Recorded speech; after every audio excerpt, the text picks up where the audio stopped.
Good evening students. बच्चों, ये हम लोगों का सॉलिड स्टेट का लास्ट लेक्चर है। इससे पहले जो हमारा लेक्चर था उसमें आप सब कुछ पढ़ चुके हो। अब हम लोग पढ़ेंगे, इसमें एक टॉपिक है रेडियस रेशियो। मैं इधर लिख दे रहा हूँ, रेडियस रेशियो। किसी भी आयनिक कंपाउंड में कैटायन की रेडियस और एनायन की रेडियस के रेशियो को हम बोलते हैं रेडियस रेशियो। जब भी कोई आयनिक कंपाउंड बनता है तो हमेशा पॉजिटिव आयन छोटा होगा और नेगेटिव आयन बड़ा होगा।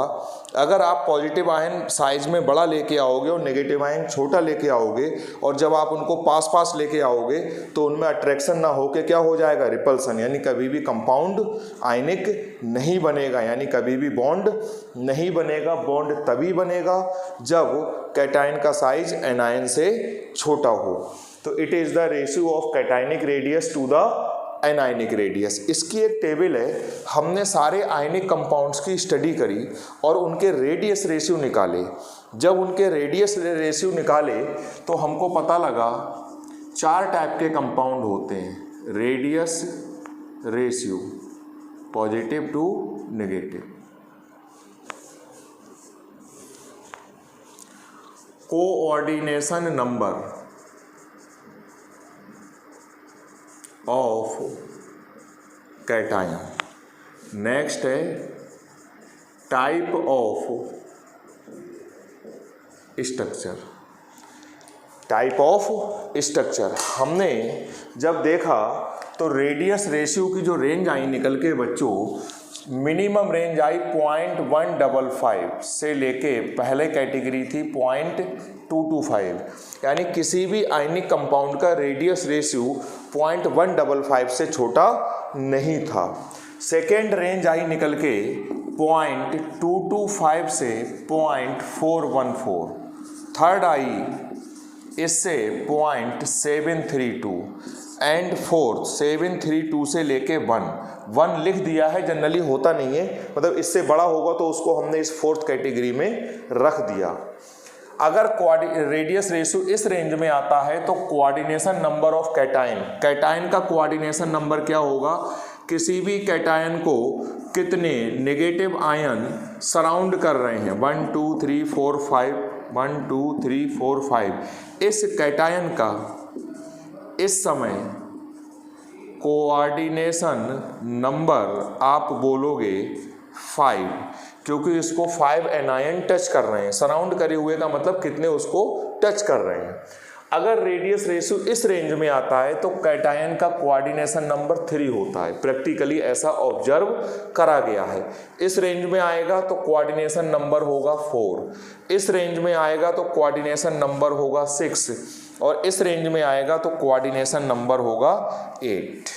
अब इस केस में रेडियस रेशियो अगर ये आता है तो ट्राइगोनल स्ट्रक्चर होगा। इसमें होता है टेट्राहेड्रल और इसमें होता है ऑक्टाहेड्रल और इसमें होता है बीसीसी।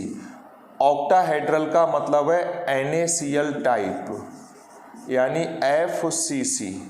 सीजियम क्लोराइड का जो स्ट्रक्चर होता है बच्चों वो बॉडी सेंटर्ड होता है। ये आपको लर्न करके रखना है कि NaCl का जो स्ट्रक्चर होता है वो FCC होता है और सीजियम क्लोराइड का होता है वो BCC होता है।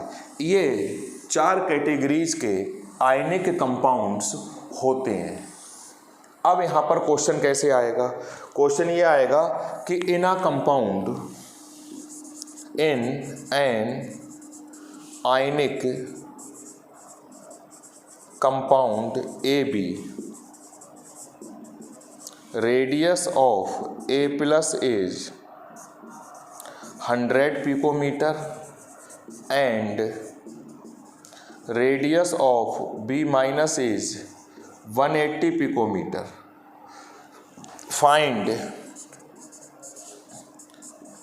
Structure of AB and coordination number of cation A plus. ये क्वेश्चन है, बहुत सिंपल सा क्वेश्चन आता है, मैंने आपको असाइनमेंट सेंड करा है, उसमें ये क्वेश्चन है, आप कर लोगे, ये क्वेश्चन है। अब हम इसको सॉल्व करेंगे, हम निकालेंगे रेडियस रेशियो, इस कंपाउंड का रेडियस रेशियो। ये होता है radius ratio equal to cation की रेडियस यानी पॉजिटिव आयन है यहाँ पर ए, उसकी रेडियस है 100 पिकोमीटर और इसकी है 180 पिकोमीटर। नेगेटिव आयन की रेडियस है 180, सेम यूनिट है तो ऐसे ही रख दो, अगर दोनों मीटर में होती तो हम मीटर में रख देते, सेंटीमीटर में होती तो मतलब सेम यूनिट होने चाहिए। अब इसकी वैल्यू हमने निकाली, मैं कैलकुलेटर से ले रहा हूँ हेल्प। ये जो वैल्यू आई ये आई 0.555। अब ये देखो किस रेंज में आई, 0.555 आएगी इस रेंज में, यानी कंपाउंड ए बी का जो स्ट्रक्चर है वो FCC होगा और coordination number of A plus होगा 6, क्योंकि इस रेडियस रेशियो की रेंज में कैटायन का कोऑर्डिनेशन नंबर कितना आएगा 6। इस टाइप का एक सिंपल सा 1 मार्क्स का क्वेश्चन या MCQ क्वेश्चन बन के आता है। ये हुई हमारी रेडियस रेशियो की टेबल, बहुत आसान है, आप न्यूमेरिकल करोगे। आज ये चैप्टर मैं फिनिश कर रहा हूँ, जो प्रॉब्लम्स आएंगी कल दोपहर 12 बजे तक आप मुझे अपने न्यूमेरिकल्स की प्रॉब्लम नंबर जो असाइनमेंट में हैं और जो नहीं हो पा रही हैं आपसे, वो आप मुझे सेंड कर दोगे। इसके बाद बच्चों हम लोग शुरू करेंगे अब नेक्स्ट चैप्टर पी ब्लॉक, और पी ब्लॉक में शुरू करेंगे ग्रुप 15 एलिमेंट, क्योंकि ग्रुप 15 लास्ट ईयर तक तो 11th में था, अब 12th में आ गया है। अब नेक्स्ट आता है बच्चों डेंसिटी ऑफ सॉलिड। इस पे जो है मेन न्यूमेरिकल्स हैं वो डेंसिटी ऑफ सॉलिड के न्यूमेरिकल हैं, जो कि आपको बहुत ध्यान से करने हैं। इसमें देखो बच्चों, डेंसिटी निकालते हैं तो फार्मूला होता है मास अपॉन वॉल्यूम। हम यहाँ पे डेंसिटी पूरे क्रिस्टल की नहीं निकालेंगे, हम उसकी एक यूनिट सेल ले लेंगे, उसकी डेंसिटी निकालेंगे, क्योंकि क्रिस्टलाइन में जो अरेंजमेंट है वो रेगुलर है, तो इतने पार्ट की जो डेंसिटी होगी वही डेंसिटी पूरे पार्ट की होगी। तो हम पूरे सॉलिड की डेंसिटी ना निकाल के उसका एक छोटा सा टुकड़ा लेते हैं, और वो छोटा सा जो हम पार्ट लेंगे वो लेंगे यूनिट सेल। तो density of solid equal to mass of unit cell upon volume of unit cell. Unit cell का जो मास होता है उसका मतलब होता है उस यूनिट सेल में जितने पार्टिकल्स हैं उन पार्टिकल्स का मास, जितने स्फीयर्स हैं। तो ये हो जाएगा mass of spheres in 1 unit cell upon volume of unit cell. अब मास ऑफ स्फीयर्स को हम ब्रेक कर देंगे number of spheres into mass of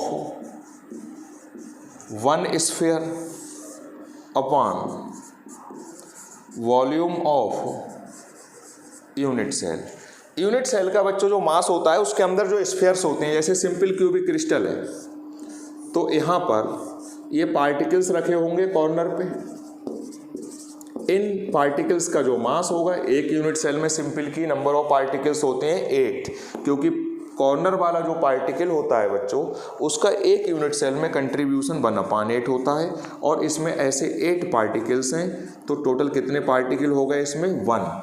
आप क्या सोचते हो, आप सोचते हुए लाइनें हैं, आपके दिमाग में ये इमेज होती है कि पहले हमने लोहे की रॉड लेके एक ऐसा क्यूब बनाया और यहाँ पे स्फीयर ला के रख दिए। ये बच्चों जो लाइनें हैं, इन स्फीयर्स के सेंटर को मिलाने वाली ये जो लाइनें हैं ये इमेजनरी लाइन है। प्रैक्टिकली ऐसा नहीं है कि एक रॉड का पहले हमने क्यूब बनाया फिर स्फीयर्स ला के रखे, फिर आप सोचोगे कि स्फीयर का मास और इस जो फ्रेम बन के आया है क्यूबिकल इसका मास।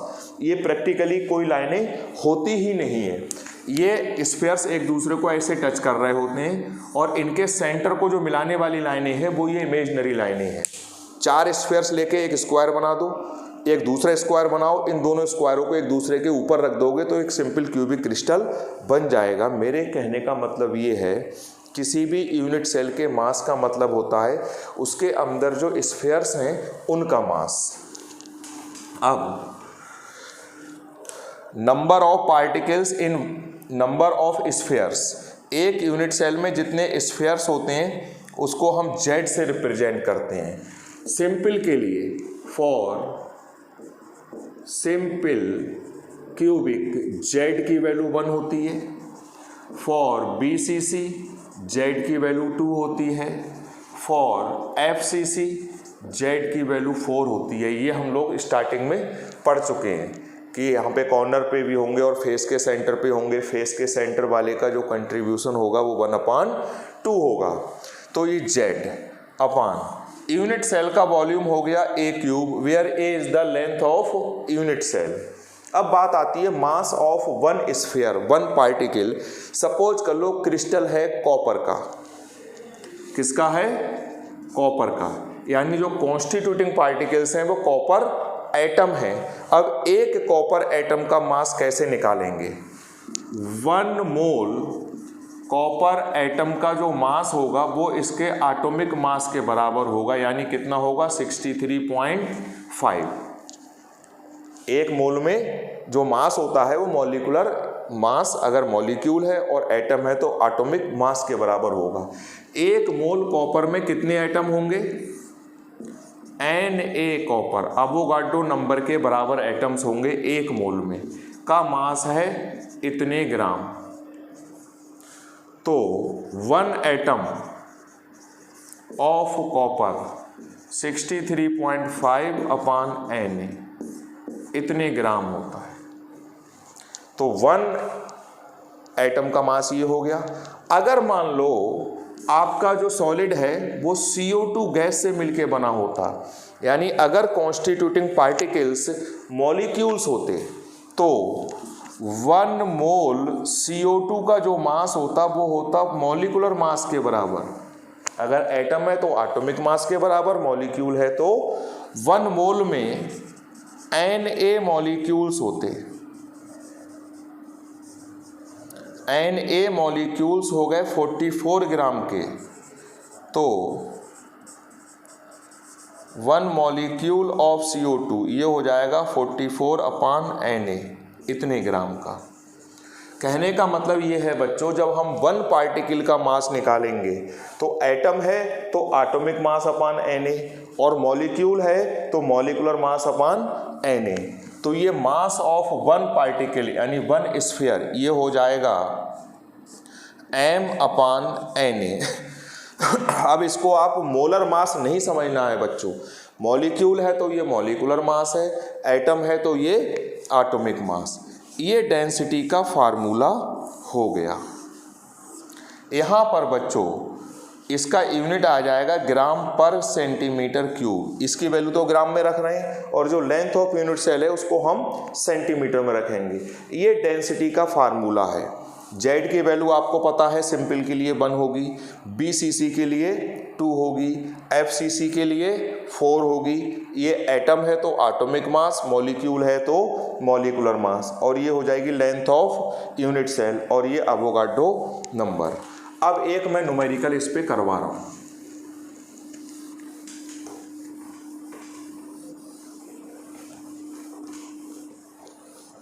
क्वेश्चन है an element crystallizes in BCC with unit cell length 300 picometer. Find density of solid. अब देखो बच्चों, BCC है, कोई जो भी एलिमेंट है, और यहाँ पे ये दे रखा है एटॉमिक मास इक्वल टू 50। उस एलिमेंट का एटॉमिक मास कितना दे रखा है? 50। हम ये फार्मूला लगाएंगे, डेंसिटी निकालना है बच्चों। BCC स्ट्रक्चर है तो BCC के लिए Z की वैल्यू तो 2 हो गई, number of particles. Atomic mass हो गया 50 अपान एवोगाड्रो नंबर की वैल्यू हमने रख दी 6.022 इंटू 10 की पावर 23। अब देखो बच्चों, a cube length of unit cell की जो वैल्यू दे रखी है वो दे रखी है 300 पिकोमीटर। इसको कन्वर्ट कर लोगे 300 इंटू 10 की पावर 12 मीटर। फिर हम इसको लिख लेंगे 3 इंटू 10 की पावर -10 मीटर। अब सेंटीमीटर में जब कन्वर्ट करोगे तो 100 से मल्टीप्लाई कर दोगे तो ये हो जाएगा 3 इंटू 10 की पावर -8 सेंटीमीटर। ये हो गई length of unit cell. Picometre को हम कन्वर्ट करते करते ले आए सेंटीमीटर में। एंगस्ट्रॉम में होता तो पहले उसको मीटर में कन्वर्ट करते, देन सेंटीमीटर में। अब लेंथ ऑफ यूनिट सेल हो गई 3 इंटू 10 टू दी पावर -8 का क्यूब। अब देखो ये हो गया 100। सोचो जरा, 3 का क्यूब हुआ 27 और ये 10 की पावर -24, 6.022 और 10 की पावर 23। अब देखो 100 अपान 27 इंटू 6.022, ये 10 की पावर 23 और ये 10 की पावर 24 माइनस का, यानी 10 की पावर -1 बचा, जो कि ऊपर जाके हो गया 10 की पावर 1। अब हम लोग इसको सॉल्व कर लेंगे। जब हम बच्चों इसको सॉल्व करेंगे, मैं कैलकुलेटर की हेल्प ले रहा हूँ। ऊपर हो गया 1000, इसको हमने डिवाइड करा 27 से, फिर डिवाइड करेंगे 6.022 से, तो ये वैल्यू आएगी, जो भी आए बच्चों न्यूमेरिकल में, 6.15 ग्राम पर सेंटीमीटर क्यूब। कैलकुलेशन में एक बार फिर से चेक कर लूँ, 1000 डिवाइड बाई 27 डिवाइड बाई 6.022, ये वैल्यू आई 6.15। इस टाइप से डेंसिटी के क्वेश्चंस होंगे। कभी कभी क्या होगा, ये सब कुछ गिवन होगा, Z पूछा जाएगा, कभी कभी सब कुछ गिवन होगा, M पूछा जाएगा, कभी कभी सब कुछ गिवन होगा, एवोगाड्रो नंबर पूछा जाएगा। तो मैंने जो आपको असाइनमेंट व्हाट्सएप ग्रुप में सेंड करा है, उसमें ऊपर हेडिंग पड़े हुए हैं, टाइप 1 कैलकुलेशन ऑफ डेंसिटी, type 2 calculation of Z, type 3 calculation of this, next calculation of A is the edge of unit cell length, और कैलकुलेशन ऑफ दिस, और उसमें कुछ लास्ट में क्वेश्चन दे रखे हैं थोड़े से रेडियस रेशियो के। तो ये क्वेश्चंस आप करोगे। ये था हमारा डेंसिटी पे न्यूमेरिकल। ये m अपान na कैसे आया ये मैंने आपको एक्सप्लेन करा। फिर भी अगर आपको कोई प्रॉब्लम है तो आप मुझसे व्हाट्सएप पे कांटेक्ट कर सकते हो, और ये काम आज ही करना है। आज के इस लेक्चर में बच्चों इतना ही। Thank you.